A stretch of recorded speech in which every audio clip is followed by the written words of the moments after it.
Benny McGrath here on the Campbell River Show with another CR Pro Tip, and today we're going to talk about some social media tips for teens, parents, teachers, and even a bonus tip for small businesses. I'm here with Sean Smith, and he is on the advisory board for Social Media Camp. He's wearing the shirt today, so let's get started on that. What is a social footprint? Everything that you do online, your social media, your internet access, and so on, oriented around your social media accounts. If you are a person who has a lot of social media accounts, your footprint is even bigger. The first interview, whether it be for a job, just meeting a person at an event, that first interview happens online on your social profile. The internet never forgets. When I was in school, I fell downstairs, everybody in the school knew about it, and that was it. Right. Now, that fall is videotaped, posted up onto YouTube. The people that are on the outside that don't know you take an entirely different approach. Right. I see a video of this kid falling down the stairs, and I see it, and it's funny, and I laugh. Yes, Right? That's just the way it is. Yeah. But I didn't know that kid had cerebral palsy. Right.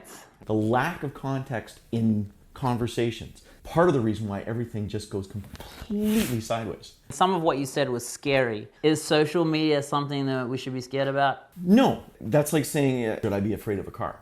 Well, yes, if you're standing in front of it and it's barreling towards you. But if you've learned how to drive a car properly, work with the car to make sure that it continues to run safely, the rules of the road so that you can navigate those streets safely, you've got nothing to be afraid of.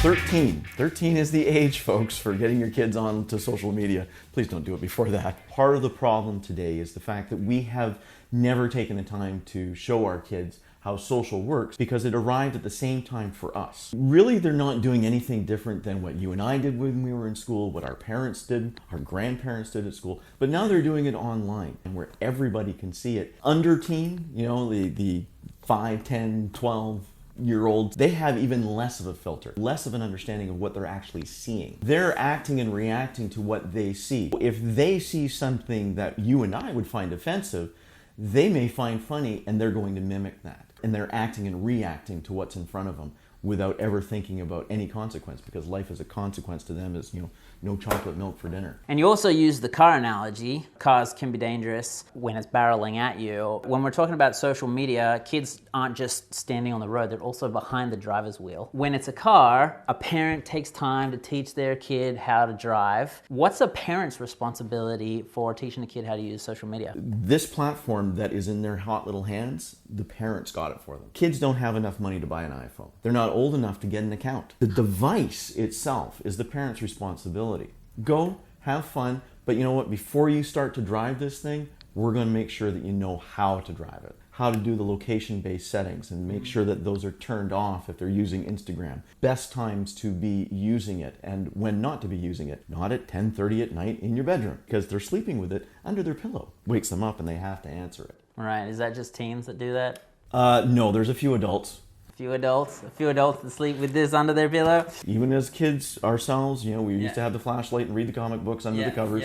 But mom and dad took away the flashlight. Yeah, and this is a window into the world after dark. What are some practical ways that parents can make sure that kids are using it safely, wisely, for their betterment rather than for their worserment? Parents have to take some time to learn a little bit about social themselves. Greatest tool out there is YouTube. That's what we're doing right now. Have conversations with your kids about what they were doing online that day. We're gonna role play that, and I'm gonna be the kid. So, what you up to, Benny? Just Facebooking. Oh yeah? Meet anybody today? Yeah, I met a girl. Where's she from? I don't know. You gotta know where they're from. Yeah, she's from across the river. Really? Yeah. Cool. Yeah. So what sort of things does she like? I think she likes stand-up paddleboarding. If you're in Facebook, go and search Destiny River Adventures. They do stand-up paddleboarding. You should try that. You know that girl that you met, if she likes paddleboarding. Oh, Dad. I don't know. Okay. You're a cool dad. When they go in, you can't do this, it's not fair. Parents do what they do for one reason and one reason only. The best interest of their children. Yeah. That's it. Yeah. I take my son's phone away from him. That happens? Oh yeah. Yeah. You know, I take the phone away from them for a week.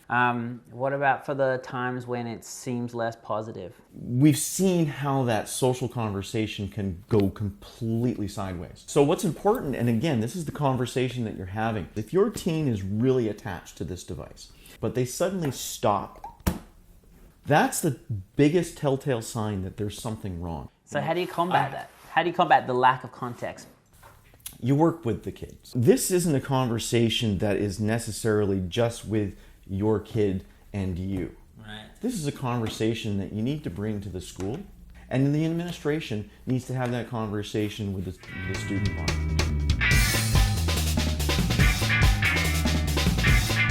You'll find that some of the greatest success stories, the warmest, most heart-wrenching, tear-jerking stories that you'll find online are when kids in a school bond around a single individual who's having trouble. The adults in the children's lives, be it the teachers, the principals, the parents, if they understand social as well as the kids do, then they can start pulling out that really positive stuff out of the kids as well. The digital hallway.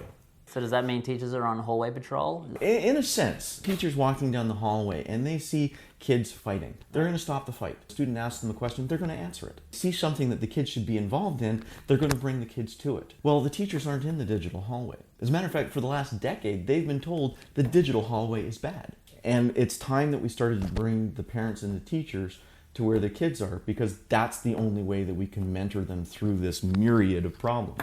That's a good segue for talking to businesses. Fish where the fish are. We know for our kids it's true, they're on social media. We absolutely know that it's true for adults as well. Absolutely. Social media is probably one of the greatest things to happen to small business ever. What better way than to continue a conversation where the community is congregating? A lot of small business people have looked at it from the fear standpoint. If I do something wrong, they're going to attack me on social media. That's been happening. Exactly. The difference is you never saw it. That's right. The unhappy customer came into your store, something bad happened to them. They told their neighbors, they told the kid down the street, they told the paper boy, they told everybody, but you never saw that conversation. That's right. Now you're seeing that conversation. And you actually have an opportunity to interact with it. I do tell businesses this, it's like, don't interact with the conversation, learn from the conversation, right? Let your fan base, let the people that do like your business do the fighting for you. You can see that conversation happening. You can reach out to your fan base and say, how do you feel about this? Yeah. Let them support your business. Let them do the raving. Everybody's talking about your business, good and bad, and social media makes a place where your fans can rave your business. Small businesses should think about how they can equip fans and patrons with tools to use online. Like I told you before, I think probably one of the best things that about the Campbell River Show, what we would have had to get 10 years ago would have taken an entire studio and a whole bunch of people and a whole lot of money, can now be done by a small group of people in a small studio for far less money, but not free. That's right. I mean, and this is true not just for the Campbell River Show, but this is true for small businesses. You can do a lot for a little bit of money, and why wouldn't you? And the nice thing about video aspect, it can be used again and again and again at any time that it's appropriate to share that. Yeah. So this September, next September, the following September, I can replay this video for that audience. Yeah. It's instant and it's permanent. Whatever you're putting online, that's a part of your resume forever. Parents, you're the one that handed them this device, and you're the one that's responsible for helping them understand how to use it. Teachers, continue to guide them not just outside in the playground, but also in this world that they live. Businesses, fish where the fish are, and equip your advocates, your fans, and your patrons with something to use online to rave about you. This has been another episode of CR Pro Tips, and we'll see you again on the Campbell River Show. Tell us a little bit about social media, Camp. It happens every May. 3 days of probably the most fun you'll have learning as well as doing. Hands-on stuff.